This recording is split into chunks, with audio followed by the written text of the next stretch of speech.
আপনার সন্তান কি লেজি নাকি মেন্টালি ডিস্ট্রাক্টেড?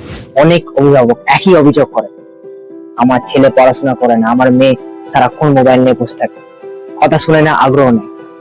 কিন্তু একটু থামুন, একটা প্রশ্ন করি, আপনার সন্তান কি লেজি নাকি মেন্টালি ডিস্ট্রাক্টেড?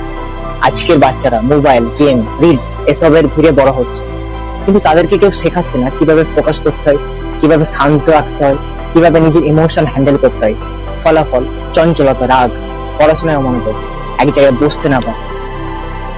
এগুলো কোনো বদমাইশি না, এগুলো মাইন্ডের ইমব্যালেন্সের সিগন্যাল। শুধু বকা দিলে হবে না, মোবাইল কেড়ে নিলেও সমাধান হবে না। সমাধান আসে যখন বাচ্চার মাইন্ড ট্রেন্ড হয়। মেডিটেশন, অ্যাটেনশন বা ইমাজিনেশন, ইন্টারেস্ট তৈরি করে, অ্যাফার্মেশন কনফিডেন্স গড়ে তোলে, naturally, without pressure, without fear. সঠিক পদ্ধতিতে শেখালে শান্ত হয়, ফোকাস বাড়ে, পড়াশোনায় মনোযোগ ফিরে পায়।